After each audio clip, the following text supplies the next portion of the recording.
ಅಂತಾರಾಷ್ಟ್ರೀಯ ಅಪರಾಧ ನ್ಯಾಯಮಂಡಳಿ ಬಾಂಗ್ಲಾದೇಶದ ಮಾಜಿ ಪ್ರಧಾನಿ ಶೇಖ್ ಹಸೀನಾ ಅವರಿಗೆ ವಿಧಿಸಿದ ಮರಣದಂಡನೆ ಶಿಕ್ಷೆಯು ರಾಜಕೀಯ ಗೊಂದಲಗಳಿಗೆ ಕಾರಣವಾಗಿದೆ. ತೀರ್ಪು ಬಂದ ಕೆಲವೇ ಗಂಟೆಗಳಲ್ಲಿ ಭಾರತ ತನ್ನ ಮೊದಲ ಪ್ರತಿಕ್ರಿಯೆಯನ್ನು ನೀಡಿದೆ. ವಿದೇಶಾಂಗ ಸಚಿವಾಲಯವು ಈ ನಿರ್ಧಾರವನ್ನು ಗಮನಿಸುತ್ತಿರುವುದಾಗಿ ಮತ್ತು ಬಾಂಗ್ಲಾದೇಶದ ಜನರ ಹಿತಾಸಕ್ತಿಗಳಿಗೆ ಬದ್ಧವಾಗಿದೆ ಅಂತ ಹೇಳಿದೆ. ಬಾಂಗ್ಲಾದೇಶದಲ್ಲಿ ಶಾಂತಿ, ಪ್ರಜಾಪ್ರಭುತ್ವ, ಎಲ್ಲರನ್ನ ಒಳಗೊಳ್ಳುವಿಕೆ ಮತ್ತು ಸ್ಥಿರತೆಯನ್ನು ಖಚಿತಪಡಿಸಿಕೊಳ್ಳುವುದೇ ತನ್ನ ಆದ್ಯತೆಯಾಗಿದೆ ಅಂತ ಭಾರತ ತನ್ನ ಹೇಳಿಕೆಯಲ್ಲಿ ಸ್ಪಷ್ಟಪಡಿಸಿದೆ. ನಾವು ಯಾವಾಗಲೂ ಬಾಂಗ್ಲಾದೇಶದ ಜನರು ಅಥವಾ ಅವರ ಹಿತಾಸಕ್ತಿಗಳೊಂದಿಗೆ ನಿಂತಿದ್ದೇವೆ. ಈ ಉದ್ದೇಶಕ್ಕೆ ಸಂಬಂಧಿಸಿದ ಪ್ರತಿಯೊಂದು ಪ್ರಕ್ರಿಯೆಯಲ್ಲಿ ಭಾರತವು ಎಲ್ಲಾ ಪಕ್ಷಗಳೊಂದಿಗೆ ರಚನಾತ್ಮಕ ಸಂವಾದದಲ್ಲಿ ತೊಡಗಿಸಿಕೊಳ್ಳಲಿದೆ ಅಂತ ಸಚಿವಾಲಯ ಹೇಳಿದೆ. ತೀರ್ಪಿನ ನಂತರ ಬಾಂಗ್ಲಾದೇಶದಲ್ಲಿ ಉದ್ವಿಗ್ನತೆ, ಪ್ರತಿಭಟನೆಗಳು ಆರಂಭಗೊಂಡಿದ್ದು ಈ ಸಮಯದಲ್ಲಿ ಭಾರತದ ಹೇಳಿಕೆ ಬಂದಿದೆ. ಕೆಲ ಪ್ರದೇಶಗಳಲ್ಲಿ ಹಸೀನಾ ಬೆಂಬಲಿಗರು ಬೀದಿಗಿಳಿದಿದ್ದಾರೆ, ಆದರೆ ವಿರೋಧ ಪಕ್ಷಗಳು ಸಂತೋಷಗೊಂಡಂತೆ ಕಂಡು ಬರುತ್ತಿದೆ. ಈ ವಾತಾವರಣದಲ್ಲಿ ಭಾರತದ ಸಮತೋಲಿತ ಮತ್ತು ರಾಜತಾಂತ್ರಿಕ ನಿಲುವು ಅಲ್ಲಿ ಸ್ಥಿರತೆಯನ್ನು ಕಾಪಾಡಿಕೊಳ್ಳುವ ಬಗ್ಗೆ ಕಾಳಜಿ ವಹಿಸುತ್ತಿದೆ ಮತ್ತು ಢಾಕಾದಲ್ಲಿನ ರಾಜಕೀಯ ಬೆಳವಣಿಗೆಗಳನ್ನು ಸೂಕ್ತವಾಗಿ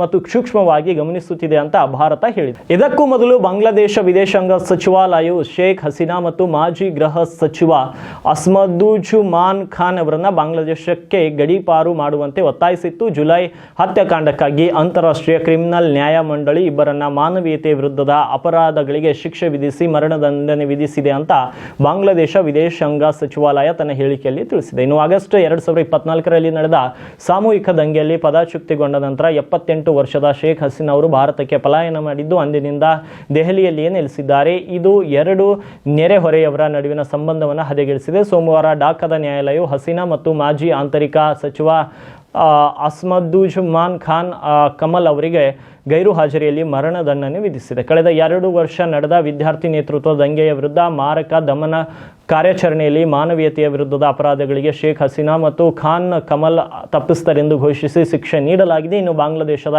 ಮಧ್ಯಂತರ ನಾಯಕ ಮೊಹಮ್ಮದ್ ಯೂನಸ್ ಅವರು ಮಾಜಿ ಪ್ರಧಾನಿಗೆ ಶೇಖ್ ಹಸೀನಾ ಅವರಿಗೆ ಗಲ್ಲು ಶಿಕ್ಷೆಯ ತೀರ್ಪನ್ನು ಸ್ವಾಗತಿಸಿದ್ದಾರೆ.